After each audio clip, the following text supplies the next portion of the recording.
Hey everybody, it's Dana Poe Jr. Master Executive 8.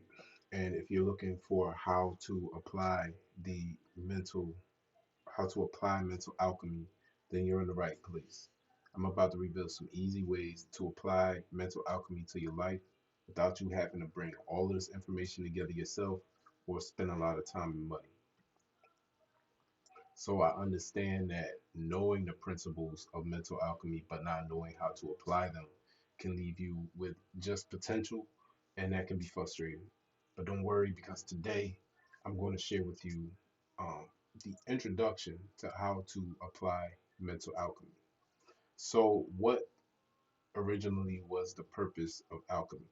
Alchemy is an ancient branch of natural philosophy, a philosophical and proto-scientific tradition that was historically practiced in China, India, the Muslim world, and Europe uh, in its Western form. Alchemy is first attested in a number of texts written in Greco-Roman Egypt during the first few centuries. Um, so alchemists attempted to purify, mature, and perfect certain materials. Common aims were chrysop- chrysopolia, the transmutation of um, base metals into noble metals, base metals being like lead, etc., as an example, and noble metals like gold. So the creation of an elixir of immortality and the creation of panaceas um, able to cure any disease.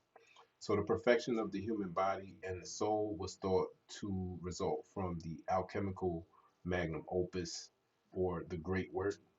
And the concept of creating the philosopher's stone was variously connected with all of these projects. So historians have simply acknowledged that alchemy as a precursor to chemistry. So that acknowledgement is one of the reasons alchemy has been so helpful in the world. And it has done two things for us. It has brought us the science of chemistry as the art of mental, um, as well as the art of mental transmutation. So, what is chemistry's application in our society today? So, chemistry is the science that deals with the properties, composition, and structure of substances defined as elements and compounds. So, the transformations they undergo and the energy that is released or absorbed during these processes. So, chemistry is essentially for meeting our basic needs of food, clothing, shelter, health, energy, and clean air, water, and soil. Chemical technologies enrich our quality of life in numerous ways by providing new solutions to problems in health, materials, and energy usage. So, what is mental alchemy's true aim? So, mental alchemy is the process of transformation that happens on the mental and spiritual planes. Through mental alchemy, man transforms his inner life from undesirable or lead to desirable gold. So, why would someone hide the science of mental transmutation? So, the first reason is because in the past there was a lot of fear of being excluded or sometimes put to death from having beliefs that were contradictory to the more accepted beliefs of Christianity and Islam, for instance. So, one example of this is the New Apostolic Reformation.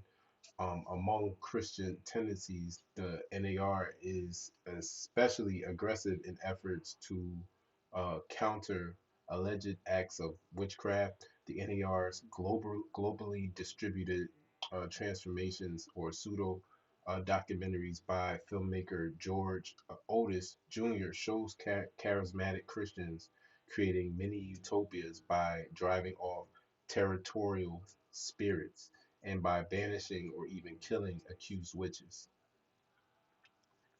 So, as for cases and punishments, in the case of Islam, according to Ahmed Furki Ibrahim, who is a professor of Islamic law at McGill University, while capital punishment for magic is rooted in Islamic history, it was seldom applied historically. When you read 16th through 19th century Ottoman court records, for instance, you realize there was no inquisition of magicians, no witch hunts, as was the case in Christian Europe. So the frequent persecution of magicians is indeed a recent phenomenon.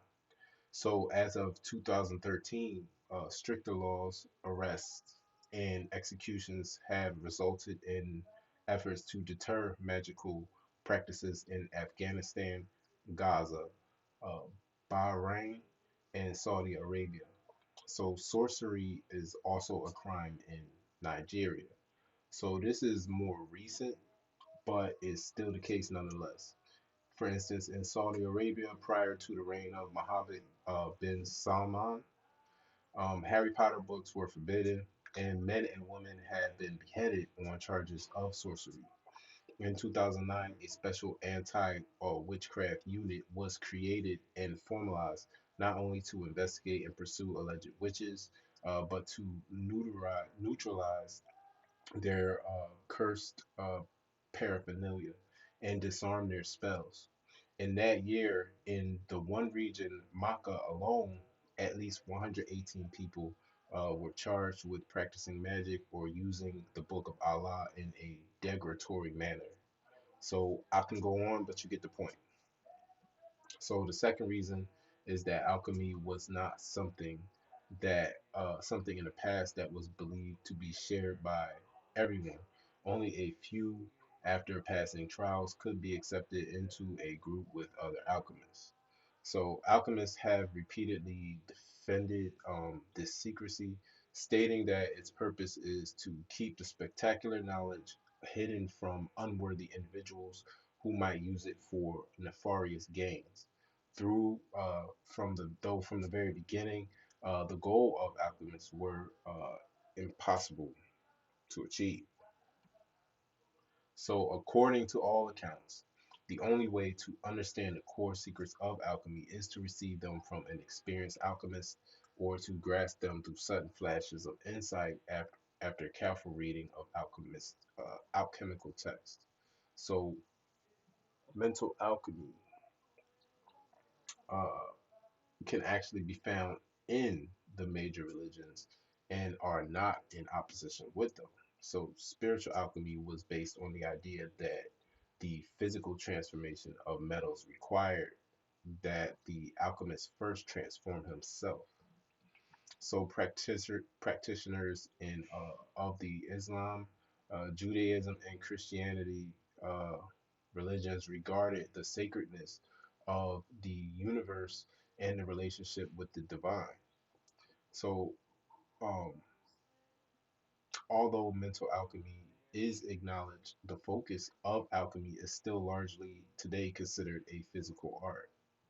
However, there are authors such as Harvey Spencer Lewis, William Walker Atkinson, and Wallace De Wattles who have made people aware that alchemy is is as much a mental art as it is physical. So next, I will present to you a list of books that to you that each of them was written from the 20th and the 21st century. So Harvey Spencer Lewis, PhD and noted Rosicrucian author, cultist, and mystic, was the founder in the U.S. and the first in, interpreter of the ancient and or I'm sorry, um,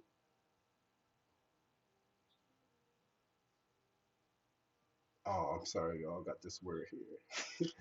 But basically, he was one of the first people in the ancient and the mystical order of the Rosicrucians from 1915 uh, until 1939. So Harvey Spencer Lewis has written uh, Mental Alchemy, Mental Poisoning, as well as the Rosicrucian Principles for Home and Business. Then you have William Walker Atkinson. He was an attorney, a merchant, a publisher, and an author, as well as an occultist and an American pioneer of the New Thought movement. He is the author of works attributed to Theron Q, Demont, and Yogi Charaka, you know what I'm saying, and or Ramachakra, and his books. He has a book called Practical Mental Influence, Thought Vibration, and the Power of Concentration.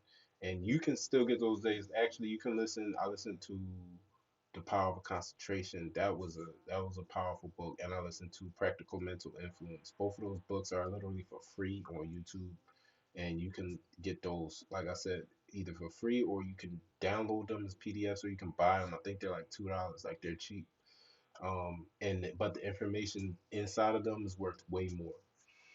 Um, and I think he wrote over like 100 books, all in the last like 30 years of his life. And he was mentioned in past editions of Who's Who in America and Religious Leaders of America, and in similar publications. His works have remained in print um, more or less continuously since the 1900s. And then finally, there's Wallace D. Wattles. Wallace Delois Wattles was an American New Thought writer. He remains personally somewhat obscure, but his writing has been widely quoted and remains in print in the New Thought and self help movements. Waddle's best known work is a 1910 book called The Science of Getting Rich, in which he explains how to become wealthy. That's a great book. I read that book, and it talks about the formula of wealth. Wealth being think it's time minus money equals wealth. Basically, you separate your time from your money, basically passive income. So, what again is mental alchemy? Mental alchemy is the transmutation of mental states we don't want to mental states that we do want, like simply. So, transforming undesirable mental states to desirable ones. So, this is the same as alchemy's transformation of lead or a mental state we don't want into gold or a mental state that we do want. So, one example of this is the transmutation of fear into courage. You're simply sliding from one end of the scale to the other end of the scale through transmutation. Remember, fear and courage are on the same scale. You're simply moving from fear to courage. Or, I'm sorry, moving from fear to faith, and courage is kind of like the vehicle. Because having courage doesn't necessarily mean you're not afraid. It just means that despite the fear, you continue to move. So, what is the goal of this teaching, or what I'm doing here? Is three goals. So, the first goal is to help you understand the first Hermetic law of mentalism, because that's like the foundation. And it is a simple understanding that the all is it's simple and it's not simple at the same time, because the understanding is that all is mind, or the universe is mental, and you can use the power of your mind that you've been given totally free to transmute your circumstances without the need to spend an enormous amount of money, buy a bunch of books, or take a bunch of courses. So all those things are good and well. Nothing wrong with books, nothing wrong with courses, nothing wrong with mentors, nothing wrong with none of that. But with your mind alone, you can make powerful changes. Like I said, all those things are good and well, but with the mind alone is just much more powerful. So the second goal is awareness. So having awareness of the laws that are going on within yourself and all around you are going to make it easier to know what's going on. So, and knowing is half the battle. Um, and reaching the basics of the first two goals will allow you to be in alignment with the laws rather than out. So I'm sorry, this is the third goal, right? So um, the third goal is basically once you reach the basics of the first two goals, it will allow you to be in alignment with the laws rather than being out of alignment. So by being in alignment, you can use the laws to your benefit rather than being used by them. And you're using the law either way. You might as well use it for your benefit. So the Kabbalion is the foundation that this system is derived from, and it's suggested that you read it or listen to the Kabbalion, whether by audiobook or whether you get a paperback or PDF. So just so you can have a better idea of what we're talking about, even though I'm going to go over all the principles again. Um, but every single word from the Kabbalion is not going to be in here. But I have the link in the description so you guys can check it out for yourself. So, um, and you will be, by reading it, you will also be introduced to the laws that are priceless in value, to understand the way the universe works. So the Kybalion, or the full title, the Kybalion, is study of the Hermetic philosophy of ancient Egypt and Greece, is a book originally published in 1908 by the three initiates, that attempts to convey the teachings of Hermes Trismegistus, also known as Thoth. Basically, it was Thoth, then it became Hermes. So Hermes Trismegistus, also known as Hermes the Thrice Great, is a legendary Hellenistic figure, that originated as a syncretic combination of the Greek god Hermes and the Egyptian god Thoth.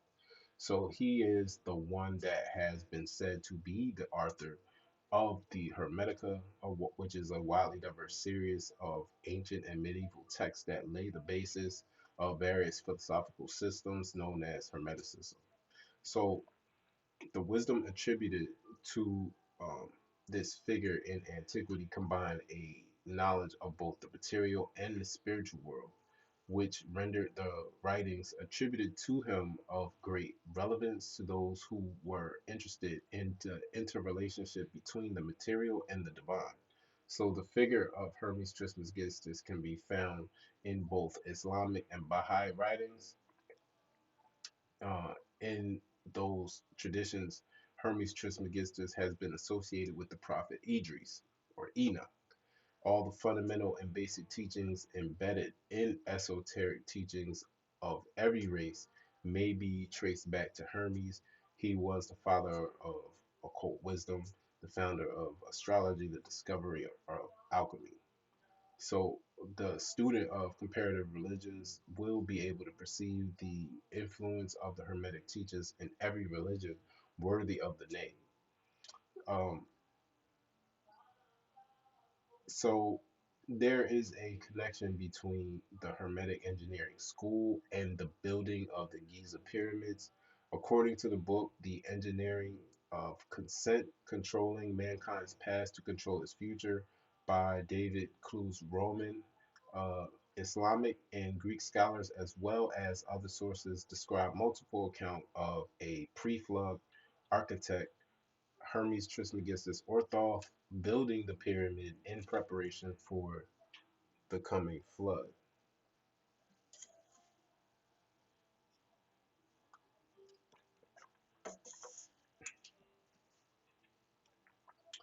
So Idris, as I said before, who they call Hermes, is also generally accepted to be the same as Enoch, the patriarch who lived in, the generations of Adam. And Muslim scholars of the classical and medieval periods also held that Idris and Hermes Trismegistus are the same person.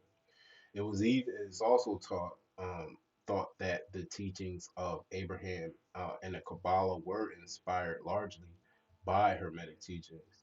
So a passage from the Kabbalion talks about this. Some authors regard him as a contemporary of Abraham, and some Jewish traditions go so far as to claim that Abraham acquired a portion of his mystical knowledge from Hermes himself.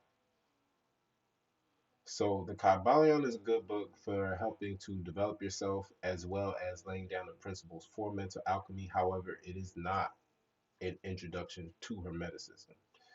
I think it's a good place to start. Um, I think a good place to start for that is, a book by Franz Barden called The Initiation into Hermetics. If we are aware, the principles are at work around us, all around us.